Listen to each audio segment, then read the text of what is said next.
ভাই একটা সময় ছিল আমি এরকম ক্যামেরার সামনে তো দূরে থাক, আমি কারো সামনে ক্যামেরা অন করতেই ভয় পেতাম, বা কি বলবো ক্যামেরা অন করে সেটা আমি ভেবে পেতাম না, ঠিক আছে।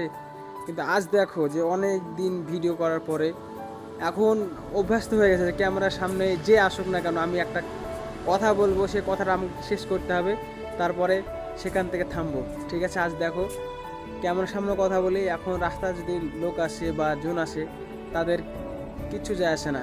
কারণ যে লোক তোমাকে আজ দেখবে সেই লোক হয়তো 2 মিনিট পর ভুলে যাবে তুমি কি করলা। পেছনের লোক অনেককেই হাসাহাসি করবে, কিন্তু তাদের হাসি থামাতে গেলে তোমাকে কন্টিনিউ করতে হবে। তুমি যদি তাদের হাসি দেখে যে এখানে শেষ করবো বা এটাই আমার শেষ ভিডিও, সেটা যদি তুমি মনে করো তাহলে হয়তো ভুল।